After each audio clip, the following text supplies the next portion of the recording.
I got my green sticky icky sticking to my hand. Put it in the grinder and pull it again.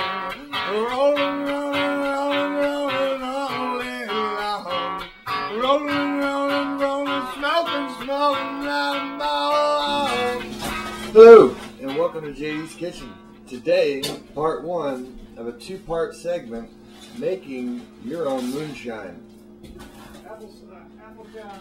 Yeah, we're going to be making some Applejack moonshine, and we're going to be making it in an amateurish type of way. Frank here has made this before with some success. So what we're trying to do now is just try to supersize what he's been doing. So what we're going to do to make this is we got a 3-gallon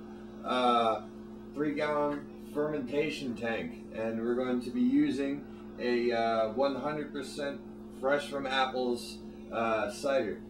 Follow that up with equal parts water. So yep. So 1 gallon of the cider and 1 gallon of water, and then 1 pound of sugar per gallon of liquid that you got going on. So we're going to put 2 pounds of sugar in here, along with your yeast, of course, half a brick. Now, what kind of yeast is this, Frank? Condensed yeast. This is condensed yeast.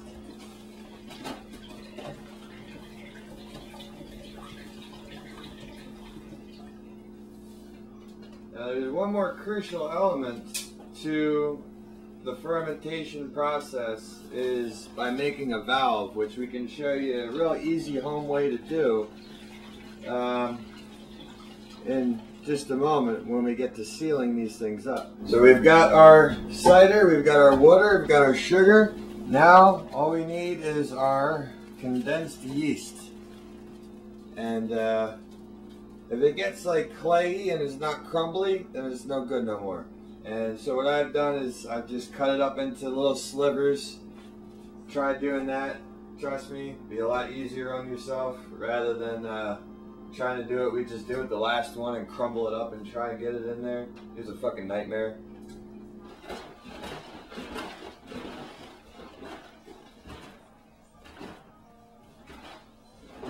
Alright.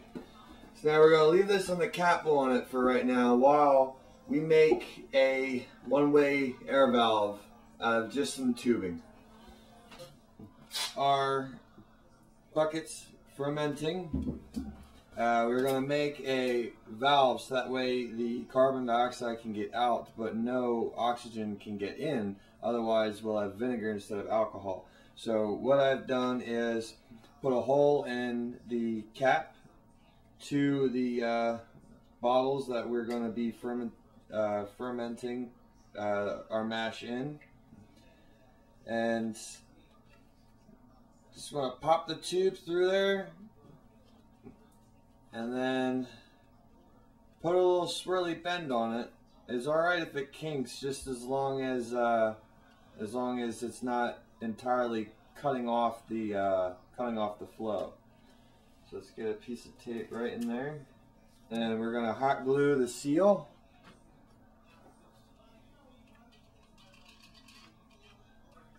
Then as soon as this is dry, then we're going to put a little bit of water in it, and that is going to be the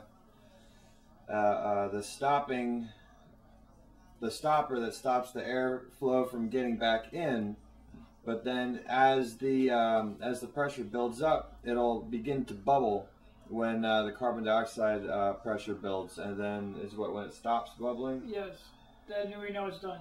Yeah. All the carbon dioxide has been released. And that's what, like 4 to 6 weeks? Something like that. Something like that. So we will see you back in another 4 to 6 weeks, and we will go through the building your own distiller process. So you try this at home, get your mash, get that in a nice airtight container, get a one-way valve on it, and then let that sit in a not cold but not hot place for a few weeks until the water has stopped bubbling, and then come see us back again for a still. I'm just so high, high up in the sky. Want to run away, I'm so fucking high.